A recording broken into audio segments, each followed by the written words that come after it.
le deuxième et troisième obstacle, donc l'oubli et le fait que l'engourdissement et la distraction eux-mêmes soient des problèmes, n'est pas spécifiquement écrit, n'est pas spécifiquement mentionné. Vous pouvez le rajouter éventuellement au-dessus. Donc on passe directement en quatrième étape en sous-entendant la deuxième et troisième.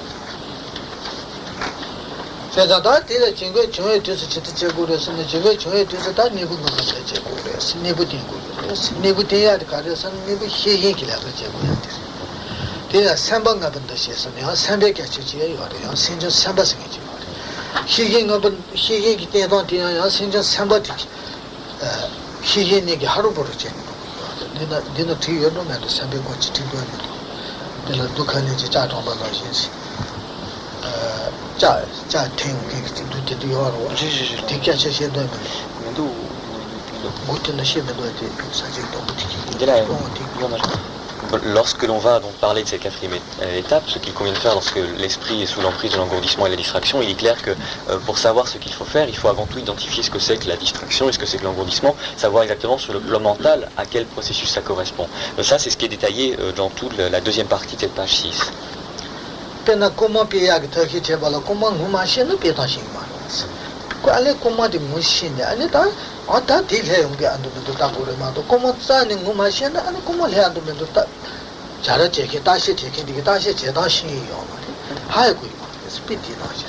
C'est comme pour le voleur de tout à l'heure, si l'on veut lutter efficacement contre un voleur, il faut savoir qui est ce voleur ou ce que peut être ce voleur, parce que sinon on va peut-être murer tout ce qu'on peut, mais on n'agira peut-être pas là où il faut pour lutter efficacement contre lui.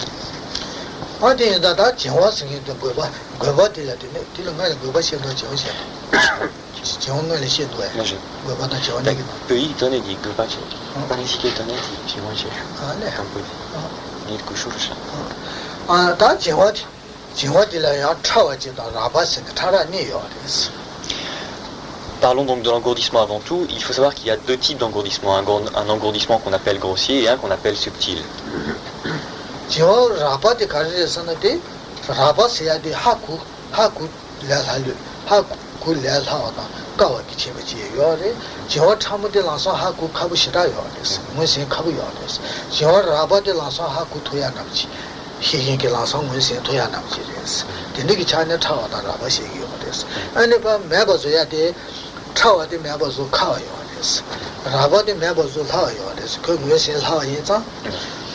L'engourdissement, donc, il y en a deux types, et il faut savoir, et c'est logique, que l'engourdissement grossier est plus facilement abordable que l'engourdissement subtil, en ce sens que la vigilance va le détecter beaucoup plus facilement et beaucoup plus vite. C'est l'engourdissement subtil, en fait, la vigilance a souvent beaucoup de mal à le détecter, à le repérer, et on reste quelquefois longtemps sous l'emprise de cet engourdissement subtil sans s'en rendre compte.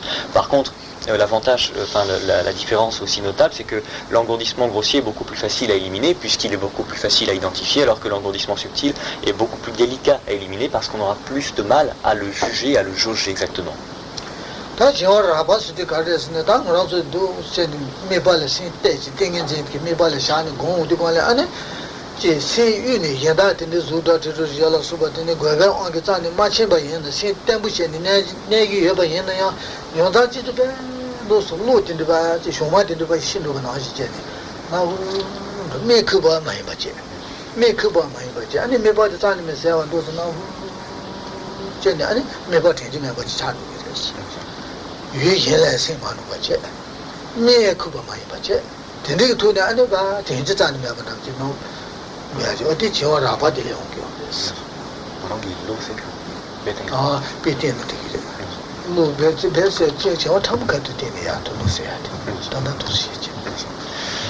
L'engourdissement grossier, c'est facile, c'est simple. Lorsque l'on va être assis en concentration, donc on va voir notre image mentale placée dans notre conscience, pardon. Et on ne va pas forcément être en train d'être distrait, à savoir qu'on peut très bien ne pas être en train de penser à autre chose, on est bien concentré, on maintient bien fermement notre image mentale, mais ce qui va se passer, c'est que petit à petit, sans qu'on se mette à penser à autre chose vraiment, eh bien, cette image mentale va baisser de clarté, va un petit peu s'assombrir, un petit peu comme une lumière qui s'éteint, et un petit peu comme si tout s'assombrissait. Ça, c'est l'engourdissement grossier, donc il est facile à voir. Et de ce fait, on va petit à petit donc perdre l'image par engourdissement, donc par assombrissement.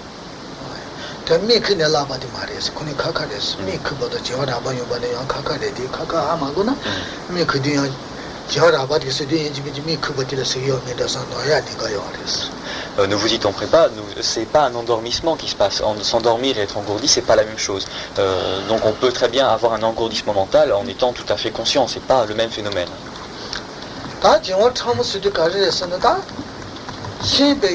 Quant à l'engourdissement subtil, c'est lorsque l'on va avoir notre image mentale qui est bien claire, qui est bien présente à notre esprit, donc on la maintient bien solidement, il n'y a pas forcément de distraction, on la maintient bien claire, à savoir qu'elle ne disparaît pas complètement par noircissement, mais elle a comme un manque de tonicité, un petit manque de dynamique, un petit peu moins de brillant, un petit peu moins de dynamicité par rapport à l'image originelle. Donc un petit peu comme si notre tension mentale se relâchait, un petit peu comme si elle baissait en tonicité.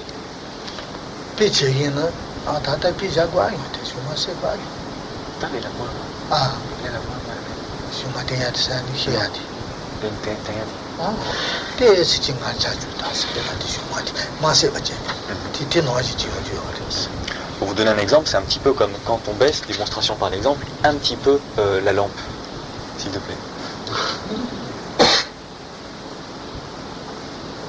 Voilà, c'est ça, comme ça. Nous avons 500 ans de temps, d'ailleurs, il y a beaucoup de chayadi. N'est-ce pas? C'est ce que c'est, de tout en terre. Zoujingo Maduba, Nakata, Tonsan.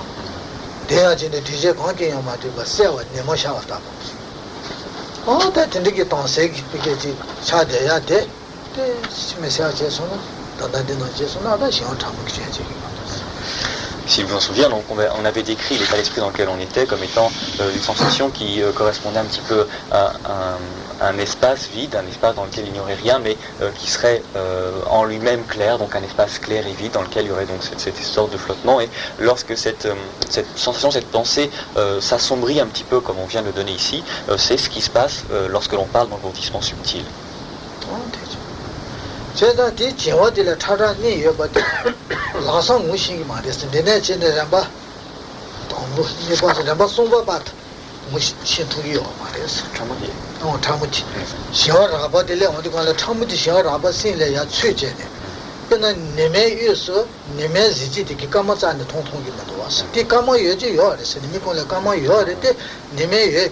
Sijinejin kamo sei marawas.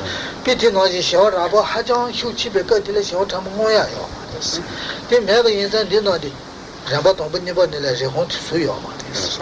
Te rehon de shao tam shao chara ni de susu ha kubye chang de ne rehon tsu yo de rehon de shao tam chen yo de. En fait, on parle de deux types d'engourdissement, un engourdissement grossier et un engourdissement subtil, mais au début, on ne va pas les identifier tous les deux facilement. Au départ, on va être tellement obnubilé par l'engourdissement grossier que l'engourdissement subtil ne va même pas nous apparaître. Bon, il apparaît pourtant dans notre conscience, mais on ne s'en rendra pas compte. Un petit peu comme dans la journée, la lumière du soleil est tellement forte qu'on ne voit plus la lumière des étoiles. Pourtant, les étoiles sont là, elles brillent, etc. Mais la lumière du soleil cache la lumière des étoiles. De la même façon, nous, dans les premiers niveaux, l'engourdissement grossier sera tellement fort qu'on ne détectera même pas qu'il y a aussi un engourdissement subtil. Il faudra attendre le troisième niveau, celui qui est numéroté en 14, donc juste après le deuxième tournant, pour qu'on commence à se rendre compte qu'il y a aussi un engourdissement subtil. Et c'est là que rentre en jeu ce petit lapin. Le petit lapin représente l'engourdissement subtil, et comme jusqu'à maintenant, il n'y avait pas d'engourdissement subtil parce qu'on ne s'en rendait pas compte, on n'avait pas représenter le lapin. Mais à partir de ce troisième niveau-là, on se rend compte qu'il y a d'une part un engourdissement grossier, d'autre part un engourdissement subtil, et qu'il faut lutter contre les deux.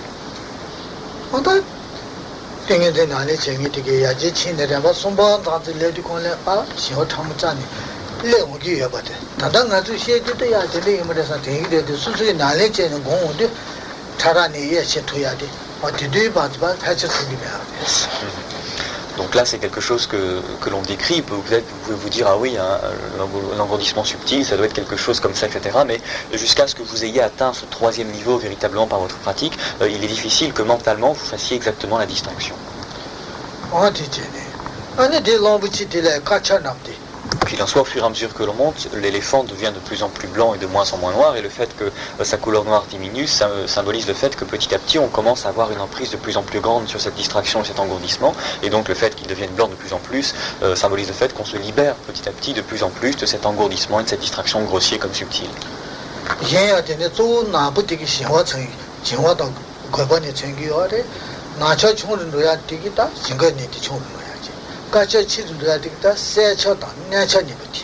띵진기 체취 가시니 시야기 땜부냐 도야다 세부차 도야 니부데 야야지 루이와다 대책이 어딨어. Donc ça est très logique, là, la couleur noire correspond au symbolisme de l'engourdissement et de la distraction, et plus la couleur noire est petite, enfin moins il y a de couleur noire, et plus la distraction et l'engourdissement sont moins forts, et la couleur blanche donc symbolise d'une part la clarté, d'autre part la fermeté de la concentration, et plus l'éléphant et les singes sont blancs, plus cette fermeté, cette clarté augmente. Quant à la distraction, il existe aussi une distraction grossière et une distraction subtile, mais au premier niveau, enfin aux deux premiers niveaux notamment, c'est surtout contre la distraction que l'on va devoir jouer. En fait, elle sera tellement forte qu'elle viendra avant même que l'engourdissement n'ait le temps de nous perturber. Quelle chance on a. On disait tout à l'heure qu'au premier niveau, le singe était devant et qu'il guidait l'esprit. Il symbolise, donc le singe noir symbolise la distraction. Autrement dit, ces premiers niveaux-là, c'est avant tout contre la distraction qu'il va falloir lutter. L'engourdissement, c'est une lutte qui viendra plus tard. 지와 타라니 그때 랑상 용기 말이었어. 뭐라서 비다 단단히 아니고 또 내다니 이 랑상 용기 말이 랑상 거버기 그래. 제가 니네 잠방가 봐봤다. 지니 송시 잠방가 봐봤다. 두응아를 쓰셔요. 제가 잠방가 봐도 봐도 조배 거버기 하다 좀 그래서 거버기 가게 맞으면 거버기 지용지. 다음에 디고세로지 지니 송시 나보고 해도다 거버 가르 휴충신 아니 거버가를 용기요 말이야. 아니 지원나마에 바로바로 지원해라 용된 제마도 다바 거버원도 아니 거버도 너무 지기 슈래마. 배우디 슈래서 해야 돼. 아니 거버 휴충신 진정을 지도기요 말이야. Et si vous avez pratiqué un peu, vous vous rendez compte par votre propre expérience que c'est avant tout contre la distraction qu'on a besoin de lutter. L'engourdissement, c'est quelque chose qui apparaît un petit peu moins souvent. Et en fait, si vous regardez le dessin jusqu'à la 5e étape, exclue donc les 4 premières étapes, le singe est toujours devant l'éléphant. Autrement dit, c'est avant tout contre la distraction qu'il va falloir porter nos efforts.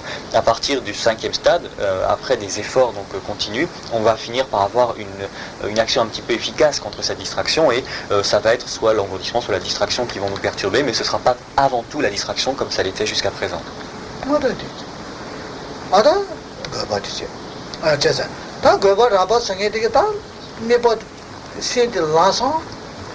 거배 위에 전시에서 저들이 장가 전시에 기도다 노아 어디나 저들이 장가 과로지를 신디 주제니 매버데 란도야데 거배 왕게서 거배 왕게데 세부 차기 여버지 제 정화 매버지 세부 차지 여버지를 라서 신디대로 맞아 유인의 라서도 자유 매버데 란도데 다 거바라 봐요. La distraction grossière, elle est aussi simple à repérer, c'est lorsque notre image mentale est peut-être claire, mais que sous l'emprise donc de l'attachement, on commence à penser à un objet des 5 sens, quel qu'il soit, et que l'image mentale que l'on avait choisie disparaisse parce que justement on se met à penser à autre chose. Ça, c'est la distraction grossière. Souvenez-vous qu'on a dit la dernière fois qu'il y avait ce qu'on appelle la distraction et d'autre part ce qu'on appelle la dispersion mentale, qui sont deux facteurs différents. La distraction, c'est le fait de penser à autre chose sous l'emprise de l'attachement, alors que la dispersion, c'est simplement le fait de penser à autre chose, et ça peut être positif ou négatif. Si par exemple vous êtes en train de méditer et que vous vous mettez à penser aux 3 joyaux par exemple, donc ce qui n'a aucun rapport avec votre objet de méditation, ça c'est pas quelque chose de négatif en soi, mais il est vrai que sur le moment c'est quelque chose qui est perturbant. Donc cette dispersion et cette distraction, il va falloir lutter contre les deux, donc quelle que soit la nature de l'orientation de notre esprit, il va falloir lutter contre le fait que l'esprit parte ailleurs.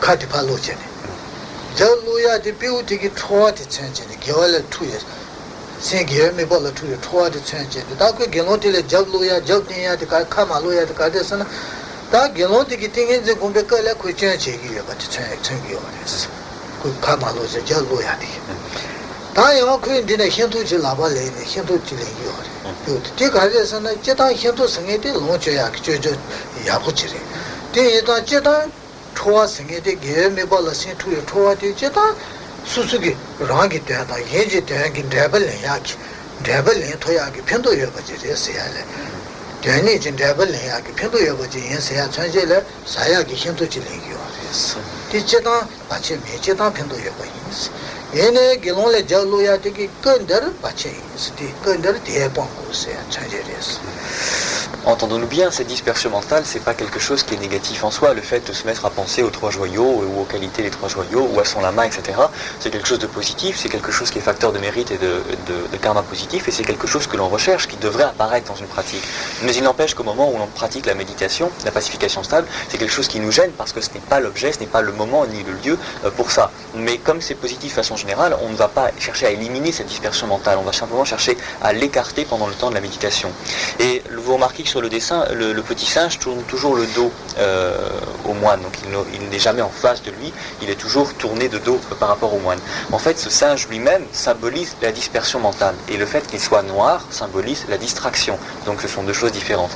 Et au bout d'un moment, vous allez voir que ce singe donc sort du chemin, et monte sur un arbre, c'est juste au numéro 27, quelque chose comme ça, et se met à tenir un fruit.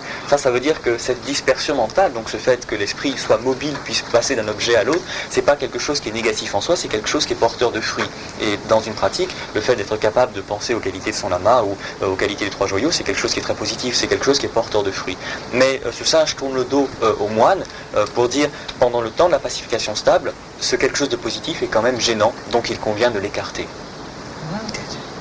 어떤 대체네 다 지원 어디 그거 되지 다 그거 참으지 간데 지원에서는 다 그거 참으지다 가르쳐 그러지 제단 유행을 심마 투버지네 심자에 미버 다라래 내내 봐 임바지 내버 임발라데 시기 시기 이게 푸드네데 시지 유주자되게서 다르지 패시 유딩이라지 미버지래 내지 내버 임바 미버 마쇼와 임바지라 시키기 되게서 단답지 요리어스 비제는 차고를 주주받아 가서 괜찮은데 차바지기 올래 차바저대요나 어디 올래 춘네 무슨 누구로 차바 거라 땜부치네 가부친다 가는 내대요 올래 춘 노스는 누구로 비제 노아지기 심미벌 내기 여거 임발라 아니 때 식식이 푸디네 지마디나지 때서 유야기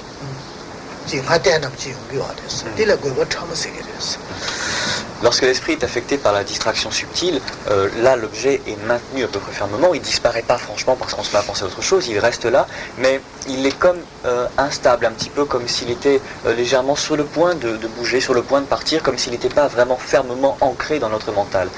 L'exemple qu'on donne pour un petit peu imager ça, tant que vous n'êtes pas arrivé à haut niveau où vous le percevez, c'est l'eau sous la glace. Si vous avez déjà vu des fleuves ou des rivières gelées en hiver, vous voyez que la surface est plane et qu'elle est immobile parce que simplement la surface du fleuve est gelée, mais si vous vous penchez sur le bord, vous devinez en dessous, sous la glace, l'eau de la rivière qui continue à couler en dessous.